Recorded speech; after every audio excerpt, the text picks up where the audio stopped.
di sini kita hanya ini ya, jangan terbawa emosi lah. Ya, Pak diam Riki, dulu makanya. Gak gini, saya kan tidak pernah memotong itu, walaupun abang tadi framingnya itu. Begini Bang, maksudnya kalau Anda mau membenarkan satu nubuatan menurut saudara Yesaya 9 nomor 5, silakan Anda bantah validasi dasarnya di mana. Akan kawan-kawan di sini kan memberikan satu dasar ya, berdasarkan di 2 Raja-Raja 18 ya, 1 sampai 8 ayat. Ini salah satu mendasari. Ketika Anda membantahnya, dasarnya di mana? Begitu Bang Riki, silakan. Bang Kardo, silakan. Dasarnya di mana, Bang? Boleh ditanggapi nggak Pak Dalbo? Tadi ada yang perlu saya tanggapi tadi tentang silakan, apa yang dia katakan tuh. Silakan Ustadz, silakan. Coba dibesarin dulu. Ini saya besarkan. Oke ya. Kawan-kawan semuanya perhatikan ke layar ya. Tadi Ricardo tadi mengatakan seharusnya Yesaya ngomong dong. Itu sudah terjadi. Baik. Ini di data yang tadi ya. Perhatikan kata benitan ini ya. Benitan. Nah, apa keterangannya? Apa yang Menjawab dikatakan itu jangan oleh dipotong Yesaya? dulu. Apa yang dikatakan oleh Yesaya tentang benitan itu? Nih, Yesaya juga berkata, benitan, seorang anak diberikan kepada kita. Jadi dalam ayat itu disebutkan anak yang dilahirkan untuk kita. Yesaya juga berkata benitan lanu, seorang anak diberikan kepada kita. Nitan dalam Ibrani berarti di masa lampau ya. Kalau Yesaya 9 itu dikatakan untuk Yesus tidak mungkin. Karena apa? Benitan bahasa Ibraninya kata Yesaya telah terjadi di masa lampau. Jadi ini Yesaya ya yang ngomong ya, bukan kami yang memframing. Ingat itu ya. Jadi kalau dalam bahasa Arabnya ada namanya fi'il madi, kejadian yang telah lampau, ada namanya fi'il mudhari', kejadian yang akan datang. Jadi nitan jelas kata Yesaya telah terjadi di masa lampau ya. Jelas? Mau bantah lagi? Silahkan. Ya. Oke. Jadi kalau saya ngomong, terus minta tolong jangan dipotong dulu ya. Suruh mereka jangan dipotong dulu. Nanti kalau kalian mau ngomong, mau 2 jam juga nggak apa-apa. Aku nggak akan bantah juga, nggak apa maksudnya tidak akan memotong juga. Ini orang ini ya, silakan datanya Pak, silakan datanya.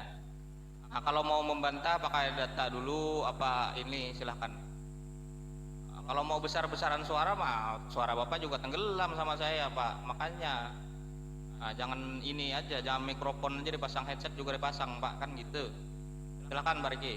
Jelas ya data saya ya Bang Beni ya. Kata saya sendiri ini di mana? Oke. Betul. Silakan Pak Riki.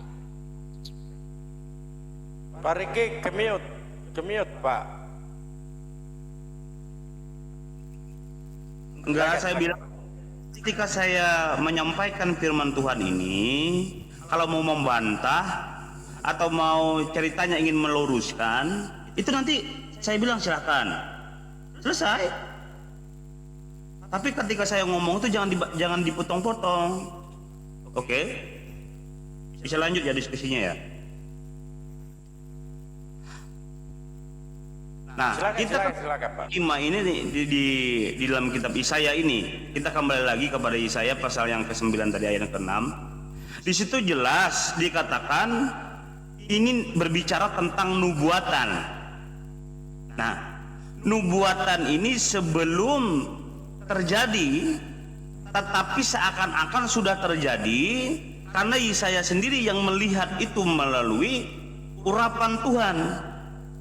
Nah, maka dikatakan di situ sebab seorang anak telah lahir untuk kita, seorang putra telah diberikan untuk kita, lambang pemerintahannya ada di atas bahunya, dan namanya disebut orang penasihat ajaib, Allah yang perkasa.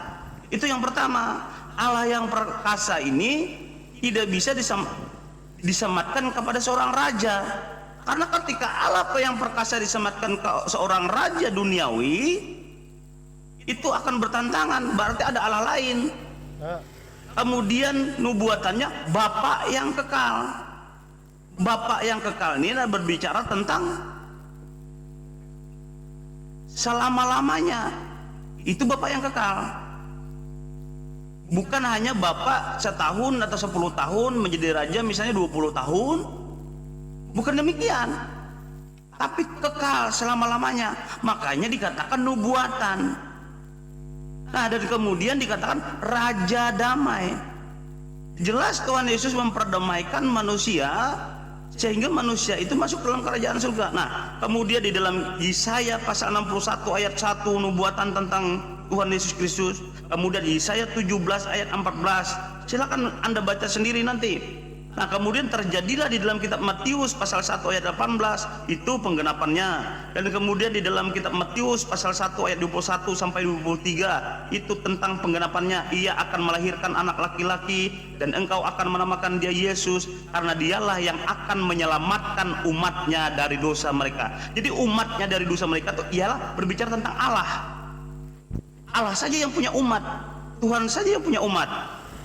Nah, dan kemudian di dalam kitab Kejadian sudah dinubuatkan juga di pasal yang ke-17 ayat ke-19 firman Tuhan yang demikian. Tetapi Allah berfirman, tidak melainkan istrimu Sarahlah yang akan melahirkan anak laki-laki bagimu, dan engkau akan menamakan dia Ishak, dan akan mengadakan perjanjianku dengan dia menjadi perjanjian yang kekal untuk keturunannya. Itu berbicara tentang bagaimana dari garis keturunan itu sampai kepada Daud. Maka ada silsilah Yesus Kristus di dalam kitab Matius, itu penggenapannya. Makanya aku bilang tadi, kalau ini dilarikan kepada Raja Hizkia, itu salah besar. Raja Hizkia itu 2000 tahun lalu sebelum Yesaya. Nah, kemudian di dalam kitab Matius pasal yang kedua ayat yang ke-1 sampai ke-2 itu penggenapan di mana kelahiran Tuhan Yesus Kristus. Di dalam Zakaria juga pasal yang ke-9 ayat yang ke-9 dikatakan demikian. Bersorak-sorailah dengan nyaring, hai putri Sion, bersorak-sorailah putri Yerusalem, lihat rajamu datang kepadamu. Ia adil dan jaya, ia lemah lembut dan mendengari seekor keledai beban yang muda. Itu digenapi Tuhan Yesus Kristus ketika dia mengendarai keledai. Dan dia lemah lembut, terbukti, marilah kepadaku yang letih lesu dan yang beban berat, aku akan memberikan kelagaanmu, dan belajarlah kepadaku, akulah lemah lembut. Itu terbukti di dalam pengajaran Tuhan Yesus Kristus. Di dalam Hosea juga pasal 11 ayat 1, ketika Israel masih muda, kukasih dia, dan dari Mesir kupanggil anakku. Itu Hosea pasal 11 ayat yang ke-1. Banyak nubuatan-nubuatan itu. Makanya bukan hanya satu ayat itu saja. Makanya orang-orang Israel itu menunggu, siapa sih yang sebenarnya yang akan datang itu. Kalau itu disematkan kepada Raja Hosea, salah besar. Ngapain orang menunggu yang sudah ada? Nah, demikian. Oke, silakan mau bantah-bantah aja nggak apa-apa. Iya, oke, kasih Bang. Sebelum ada sanggahan tadi, seperti lagi-lagi saya sampaikan, ketika Anda mau mengatakan di Yesaya 9 nomor 5 bahwa itu adalah satu nubuatan untuk Yesus. Nah, betul. Dasarnya di mana? Itu poinnya. Nah, ketika kawan-kawan saya mengatakan bahwa itu adalah Hizkia yang telah lahir, antara Bang Yusuf dengan Abeni itu kan ada dasarnya. Jabarkan data-datanya, Bang. Nah, Anda dasarnya di mana? Mengatakan itu adalah satu nubuatan buat Yesus, dasarnya di mana gitu loh. Ada sanggahan atau Ustadz Tunggul mau tambahan atau Pak Yusuf? Ada sanggahan ini dari Ah, saya. silakan. Nanti kalau Nah, gedein lagi. waktunya saya ya. Biar saya ulang-ulang aja datanya buat dia gitu. Biar bisa pintar gitu ya. Jadi di sini di Yesaya 9 nomor 6 Yesaya bercerita sendiri bahwa ini adalah kejadian masa lampau dan dinubuatkan bukan dinubuatkan tapi diceritakan oleh Yesaya. Ini kejadian yang sudah terjadi. Coba Ikra, coba kita lihat ya di sini kosakatanya apa kritik teksnya kata Yesaya. Nah, coba kita lihat kawan-kawan semuanya ya. Saya punya data loh Yesaya 9 ayat 6 ini. Jadi nggak bisa di otak-atik gitu loh. Nih, apa kata Yesaya? Bentar ya, saya carikan datanya. Kenapa kata Yesaya itu adalah untuk Raja Hizkia? Nih, ya referensinya. Sebentar, saya carikan dulu. Lo kemana dia? Nah, ini menggambarkan kemenangan Raja Hizkia melawan Raja Asyur. Jadi sudah sangat jelas dalam Yesaya 9 bukan menggambarkan anak yang akan lahir 700 tahun di masa depan. Yesaya menceritakan kekuatan Allah yang bisa menolong bangsa Israel dalam masanya. Pada saat Yesaya membuat nubuatan ini, Raja Hizkia masih anak-anak. Makanya disebut pada hari itu telah lahir. Ya telah lahir Raja Hizkia, telah lahir pada hari itu. Masih anak-anak dia. Anak ini yang akan menjadi damai. Makanya Hizkia yang hati Allah Maha Perkasa akan memberikan kedamaian dari bangsa Israel yang akan diraih oleh Hizkia akan sama dengan kemenangan yang diraih oleh bangsa Israel pada masa Midian. Jadi sudah sangat jelas ya kawan-kawan semuanya, di sini Yesaya bercerita tentang masa lalu, bukan yang akan datang. Nah, itu satu hal yang perlu Anda ketahui. Ini bukan framing kami, ini data loh keseluruhannya. Data tentang masalah Yesaya 9 ayat 6. Jadi di sini Yesaya sebenarnya telah menceritakan bahwa kejadian tersebut di masa lampau oleh dia sendiri. Nah, kemudian kata Payikra tadi, kata saya, di sini ada beberapa kosakata Payikra ya yang sudah terjadi di masanya. Jadi, Yesaya 9 ayat 6 telah lahir itu diceritakan oleh Yesaya kejadiannya masa lampau, dan kosakata Payikra yang saya kasih biru tadi ya di awal yang di sini Payikra. Nih, Payikra. Ini juga ada beberapa ayat di dalam Perjanjian Lama dan semuanya sudah terjadi. Ini kata Yesaya, bukan kata saya. Ini kata Yahudi, bukan kata saya. Ingat ya. Jelas kawan-kawan semuanya?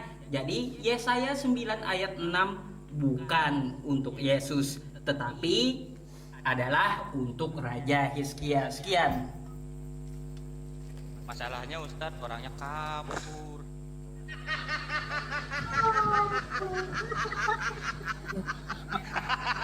Kalau keimanan kita nggak apa-apa, buat bekal keimanan kita teruskan aja.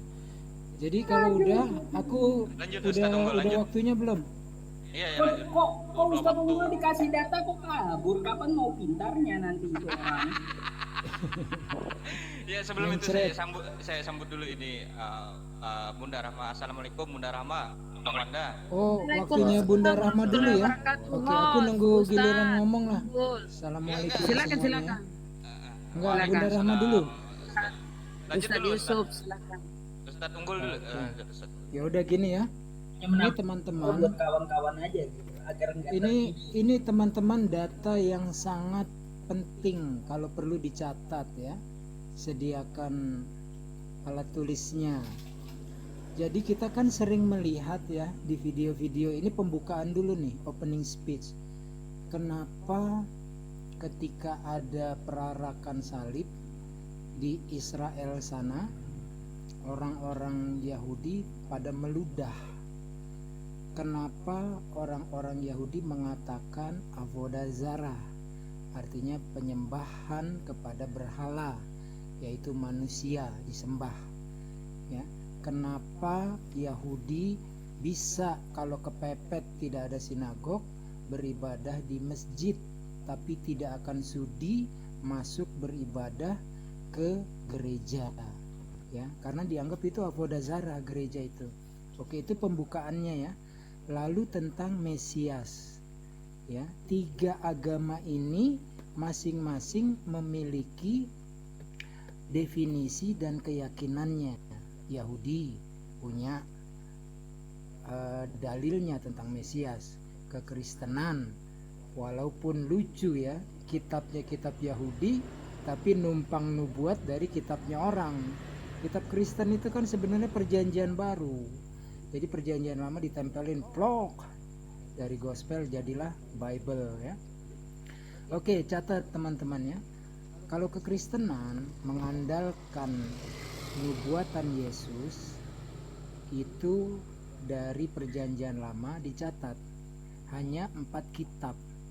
Yang pertama kitab Yesaya 7 nomor 14, kemudian Yesaya 9 nomor 6 seperti yang tadi dibahas sama teman-teman, kemudian Yesaya 53, lalu mereka tarik lagi Mazmur 22, Yeremia 31 dan Hosea 11:1 ya. Dicatat, nanti dicari sendiri, pelajari.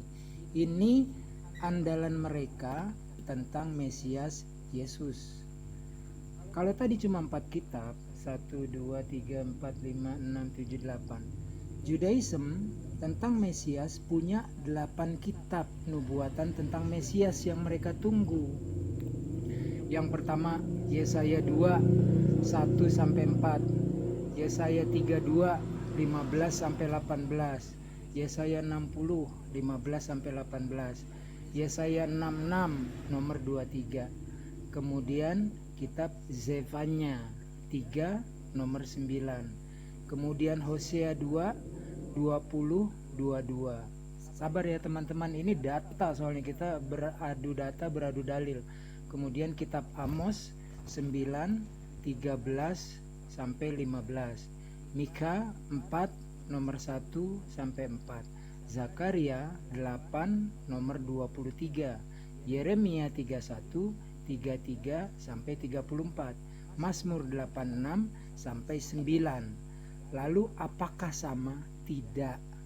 Karena syarat Mesias secara dalil seperti yang saya sebutkan tadi, dan syarat Mesias secara silsilah. Tadi kebetulan kawan kita Oten nyebut-nyebut istilah ya, kita bongkar sekarang. Secara dalil itu syarat-syarat Mesias tuh semua orang Yahudi sudah berkumpul bersatu dan seterusnya dan seterusnya. Tapi yang paling utama adalah Mesias itu bagi Judaisme adalah manusia, bukan Tuhan yang inkarnasi menjadi manusia. Makanya secara hakikat Judaism dan Islam sama. Secara hakikat ya, secara hakikat nih, bukan artinya saya sama-samain, yaitu bahwa ehad dan ahad tidak bisa dilihat, diraba dan diterawang ya. Jadi tidak ada keyakinan Judaism Tuhan turun ke bumi berwujud menjadi manusia, yaitu Yesus misalnya. Makanya tertolak gitu ya dari segi dalil, bukan Tuhan yang turun ke bumi, itu kata kuncinya. Kemudian dari silsilah Judaism, kalau dari garis ibunya Yahudi itu menentukan dia darah Yahudi. Darah Yahudi tulen atau 100%, bapaknya juga berdarah Yahudi. Dari garis ibu menentukan darah Yahudi, kemudian dari garis bapak menentukan suku yang 12 ini, 12 suku ya. Tuh. Nah, sekarang Matius Gabrulnya begini. Ditarik dari Yusuf ke atas anak Daud, anak Abraham, ya kan? Matius 1:1. Inilah silsilah Yesus Kristus, anak Daud, anak Abraham. Ini kan Gabrul. Emang pernah Daud melahirkan anak bernama Yesus? Abraham melahirkan anak bernama Yesus kan enggak? Ya. Nah, itu satu. Terus kemudian turun ke bawah sampai Yusuf, keterangannya yang beristrikan Maria. Artinya apa? Yesus bukan anak biologis dari Yusuf. Silsilahnya Yusuf benar keturunan Daud, lalu Daud ke bawahnya melahirkan Solomon. Jadi syaratnya Mesias bagi Yahudi adalah keturunan Daud lalu keturunan Solomon atau Sulaiman, ya. Tapi sayang disayang Yusuf bukan ayah biologis, jadi nggak kepake, ya itu.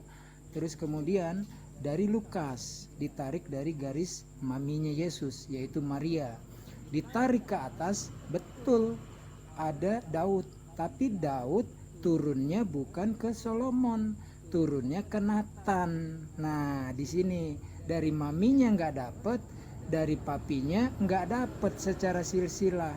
Itu sebabnya kenapa Yahudi di zaman Yesus sendiri nggak akan bilang ketika ditanya orang, Tuan Guru, apakah yang paling utama? Shema Israel, Adonai Elohenu, Adonai Ehad. Wahai bangsa Israel, Bani Israel, dengarkanlah bangsa Israel bahwa Tuhan kita itu Adonai dan Tuhan kita itu Ehad atau Ahad, satu yang tiada duanya.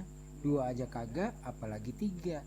Harusnya kalau memang benar itu kesempatannya Yesus, aku adalah bagian dari Tuhan. Kan enggak, orang Yesus praktisi Yahudi yang baik, mengikuti dan memegang teguh Taurat, nggak mungkin dia mengaku dirinya sebagai Tuhan. Kalau anak Allah umum, ya, di dalam perjanjian lama orang baik, ya, orang beramal soleh itu disebut bagi mereka, gaya bahasanya adalah anak Allah gitu.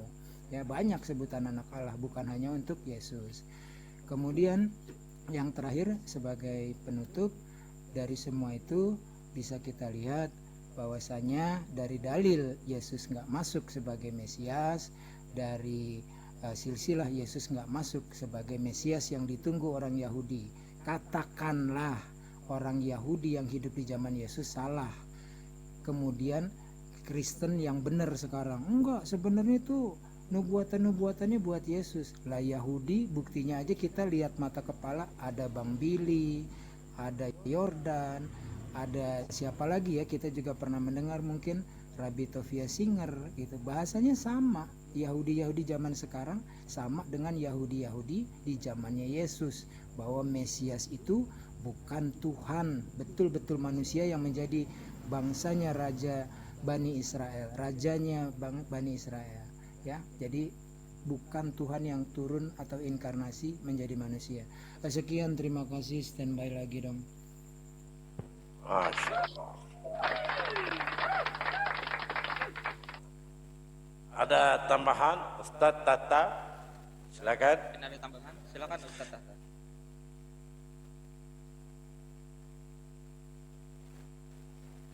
Jauh dari perang. Atau Bunda Rahma ada tambahan, Bunda Rahma?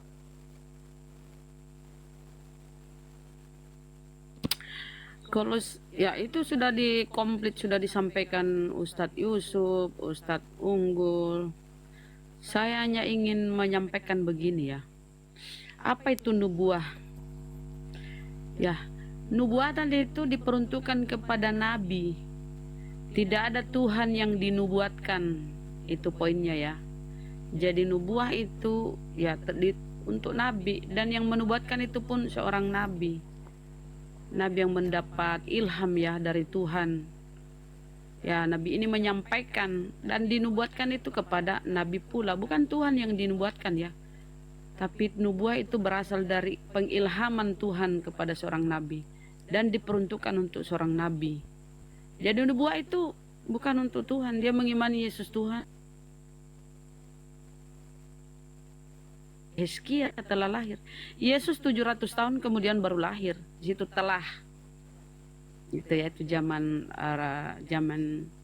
Raja Eh,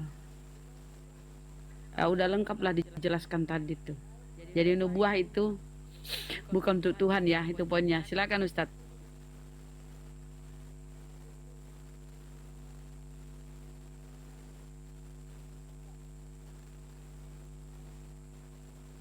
Jangan-jangan Ustadz tidur. Mungkin Tata. lagi jauh dari perangkat. Iya, lanjut saya dengerin. Dengar. Mohon maaf. Ada tambahan tidak Ustaz Tata mengenai nubuatan tadi? Enggak, cuma saya mumpung tidak ada otannya yang nyampaikan aja. Jadi kesalahan mereka itu diantaranya pertama masalah Mesias. Padahal Mesias itu dari dulu di Israel itu ya seorang nabi atau raja.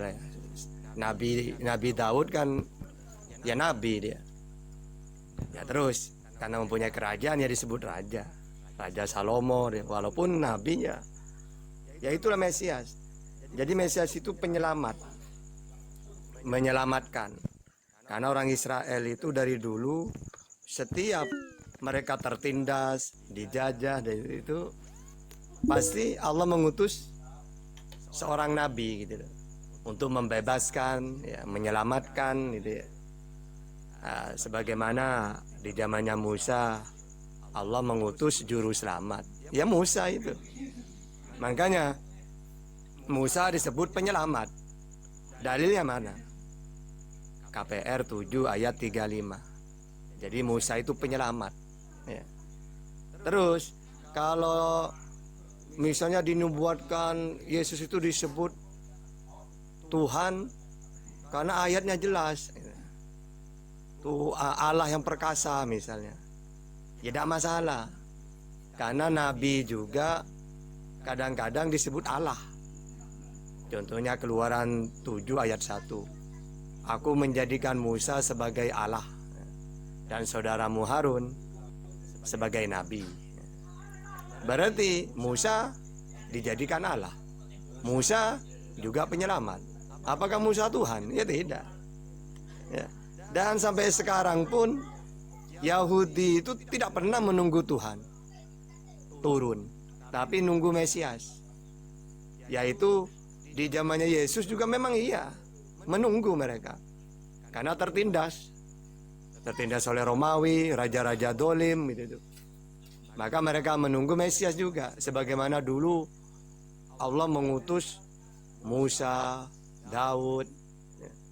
Tiba-tiba orang Yunani, nah kalau di Romawi Yunani dewa itu menurut keyakinan mereka penyelamat turun ke dunia. Hercules kayak gitu deh.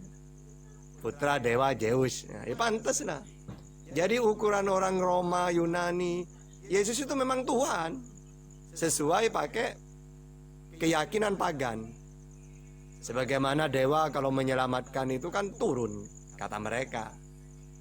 Nah sehingga cocok.